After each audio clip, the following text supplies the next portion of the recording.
Firecast, a podcast from MDM Publishing, brought to you in association with Asia Pacific Fire magazine, focusing on disaster management, fire protection and the fire service. Welcome to another Firecast, where we get to discuss some of the key issues with the big players in the fire industry.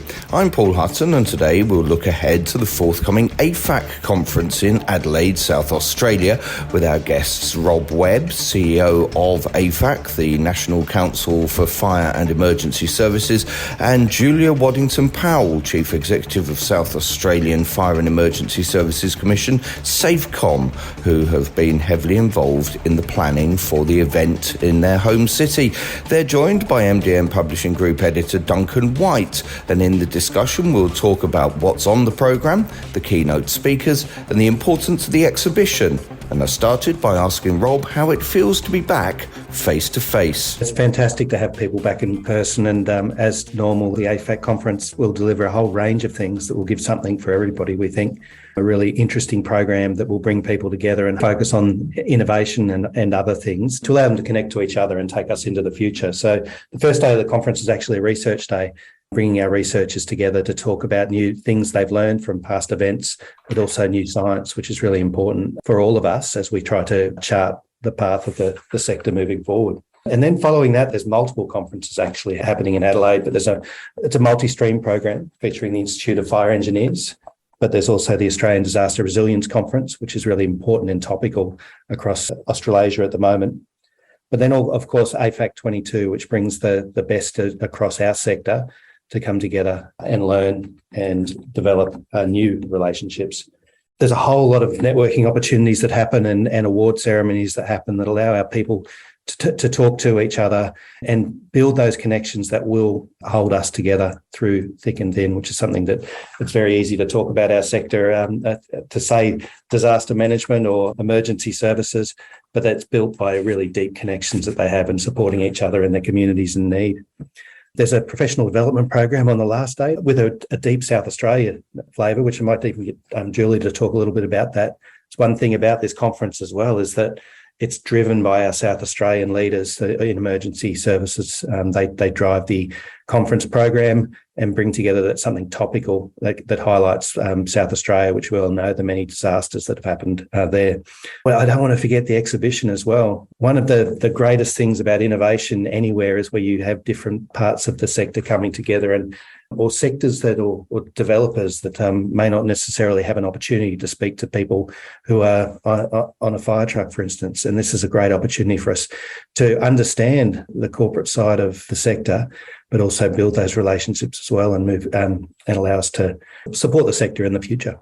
Rob, you mentioned Julia, so let's bring Julia in here. Julia, how important is it for the event to be taking place in South Australia and in your home city of Adelaide? And tell me a bit more about how you've been involved in the whole planning for the event. So my role in this is to work with AFAC and chair the steering committee as the event's being held in Adelaide this year. And as the new chief exec for SAFECOM, I joined in August last year. It's very exciting for me to be involved in supporting the team in delivering the conference in South Australia.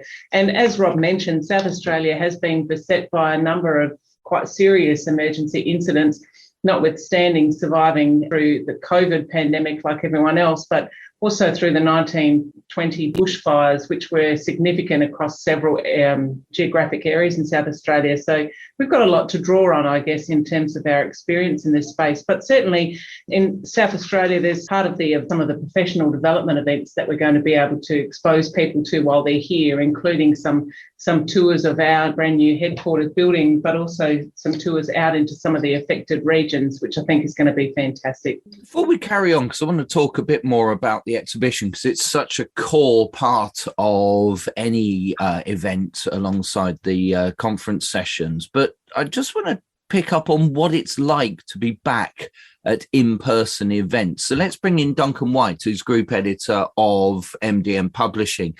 Duncan, you've just got back from the INTERSCHUTZ event in Hanover in Germany. How was that, everybody getting back face to face? It was like a breath of fresh air. It's like the family that is fire industry was back together, and it was great to pick up on the comments there made by Rob and Julia about the importance of meshing together the conference sessions, but also the exhibition sessions, because they both form an integral part of the world we live in. People are sitting and listening to hugely important things at the conference, and they're then able to go out and actually look and work on solutions with people that are providing that. And we're now seeing more than ever the need for fire rescue and protection professionals to work with manufacturers to get a solution that can really assist us in the job we're doing. I've spent 32 years traveling to fire shows, 30 as a professional firefighter, and the draw to these events is the importance based on the conference sessions. If you've got the right people there delivering the right things, then people will attend because they are thirsty for knowledge. It's the important bit of you've got that split second when somebody looks at a conference session for that title and the speakers to jump off the page to get their interest. And from what I'm seeing from AFAC, I think that everything is well on the money. I'm just a little jealous that I won't be traveling down there to take part this year. Well, let's actually nail down what to see in the conference that you mentioned is so important, Duncan. Julia, there's an impressive list of keynote speakers on the programme. What topics will some of them be addressing in their presentations? The committee spent quite a bit of time working through who the keynote speakers would be for this conference and really trying to target a wide variety of topics, but also to create some contemporary presentations that are going to be very meaningful, particularly given what we've been through in the last couple of years. So we're very pleased to have Professor of Global Biosecurity at UNSW, Raina McIntyre, who will be joining us for the day. And she's quite a well-known expert when it comes to the pandemic influenza and epidemiology, and also recognising the importance of climate and security policy with Dr. Robert Glasser. Importantly, and I've heard this lady speak before and she's amazing, is Dr. Jill Hicks.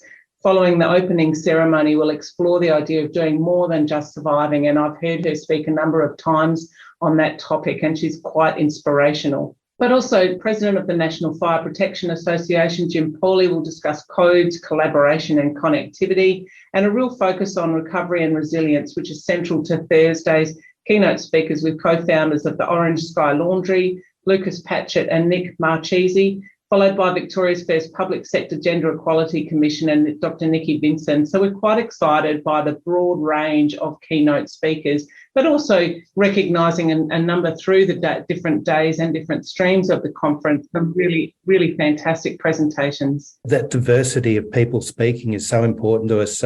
It represents the society that we're all trying to keep safe across this sector. And when you have people from different perspectives and different walks of life coming to talk about problems, it really does pique the imagination of the people who go along. And that is so important for us as moving forward, to represent the communities and the challenges that they're facing in this very broad range of people, both thought leaders, but also people in and around our vulnerable communities. So it's a pretty exciting part of the conference. And Rob, we all know what it's like when you get to these events, especially if you're limited and you've maybe only got a day to get round them. You see the packed conference programme. You then bump into people you haven't seen for ages. And this year is going to be even more of that we haven't had an in-person event for so long. You can actually miss out on the exhibition that you don't spend enough time there because you're either in sessions or you're tucked away in the corner with a coffee, catching up with somebody that you haven't seen for a long time. But the exhibition has grown, and I guess it's important that anyone who's coming along makes sure they factor in time to actually get round and see and touch the things on display. Yeah, absolutely. Duncan was talking about being in INTERSCHUTZ, and AFAC is powered by INTERSCHUTZ. The conference has that strong part of being connected globally as well. So it's one thing to learn from your colleagues in the sector, inside the sector, throughout various government agencies, but going out and speaking to the private sector or the not-for-profit sector, non-government organisations, and listening to them and learning from them and sharing ideas, because it's that, as I mentioned before, that ability where you around the edges of people's subject matter expertise or different perspectives can really lead you to make that little step that might make a difference into the future with how we approach disasters or approach the way we respond in emergencies. So that a massive group of people that are in the exhibition hall, and I'd echo what Duncan said around the energy in the conferences I've been to. There's just this amazing connection that people have, and that the excitement they have of actually being out. Of course, we have to be safe, we have to be health conscious, and it has to be safe for our delegates. But it's a fantastic. That's the way you want to feel when you come to work every day, is that sense of excitement, and that's why I'm so thrilled to be able to go over to Adelaide in person, touch wood, of course, and meet these people. For me, as a new CEO as well, only 6 months into this chair, for me, it's a huge networking opportunity, not only for the delegates, but all of those exhibitors who support us and support the conference. Go along and listen to them, listen to what their hopes and dreams are, and see if we can make some of those reality as well. Yeah, you're right, Rob, because I have found through the pandemic that the actual conference sessions you could just about get away with online, because you're sitting in a virtual room listening to somebody speak and do a presentation, and that kind of worked quite well. But the thing nobody was able to replicate, in my experience, was the networking, the exhibition and the demonstrations. And I guess you found that, didn't you, Duncan, when you were in Hanover? Oh, yeah, most definitely. I think that you can have the best discussions in the world over Zoom, but you've not got that feeling of togetherness. You've not got that ability to take another exhibitor or another conference attendee along to another booth that you've seen, because what you've been talking about really hits the nail on the head. And seeing live demonstrations from manufacturers and distributors that have got the equipment to deal with the things you've been talking about in the previous conference session, and that air of excitement when you pinpoint exactly what you've been looking for but haven't been able to find for the last 2 years, and somebody walks across an aisle to you and says, "I'm connected with you on LinkedIn, and I understand you've been looking for some help on finding this product," and you think, wow, this is what makes the very often long flights and long railway journeys worthwhile. And let's not forget, the conference and the exhibition may close at 5, 6, 7 o'clock in the evening, but a lot of networking and a lot of good business is done after that with the various social events, which the industry needs. We need to be back socializing with people in our own sphere and making new friends, because we've been contained for far too long. If you think of my kids going through school and they're learning online, but we know that people engage with in different ways and have different preferences. Some people like to just wander through and take a conference in. And I know online last year, that was quite hard. It was hard to just wander around and have that sense of connection and ability to add two different things together. So this ability for us to do what humans should be doing, which is being together and talking to each other, I think it's going to be great. And that caters to all different personalities, people who, the outgoing extroverts and the introverts. There's something for everyone. There's a lot of people and a lot of opportunity to learn. Business is done with people you know, like and trust, and you can't do that over Zoom or Teams or any of the other online platforms. It's all about getting to know people that you're going to work with, that you're going to either supply or be supplied by. And that's what this conference and conferences like it are all about. So go on then. I'm going to ask the two of you, Rob and Julia, before we wrap up this podcast, to give me the 3 things you're most looking forward to at AFAC 2022. The 3 things I'm most looking forward to are meeting a whole range of business people, of firefighters, of people who are of like-minded ilk and in the same kind of business and in terms of emergency management, but particularly in terms of community and resilience. I think that's going to be particularly interesting. So as a new CE into a new industry, that's very important for me. It's an opportunity for me to learn, and an opportunity for others who are attending to learn new things, new skills and make new connections, but also an opportunity for us to quietly show off South Australia and what South Australia has got to offer. Yeah, for me, obviously networking is really important for all of us, and building the strong relationships we've already talked about. I'll be doing lots and lots of listening and reflecting and listening to where the challenges are. It's a unique opportunity and a real special opportunity as we come together in this big group to have an entire week of of that, immersing yourself in ideas. And then the important task comes. And that's where I think it's important over the last couple of years.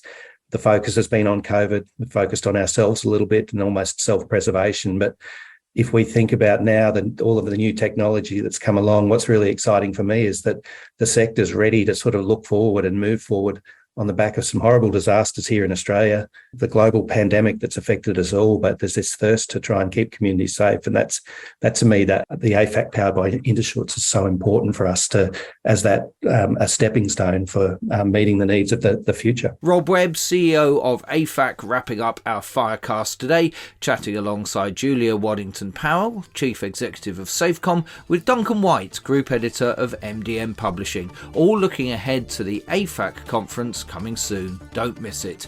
Join us again soon for another Firecast. Firecast is produced and presented by Paul Hutton and is an MDM Publishing podcast in association with Asia Pacific Fire magazine.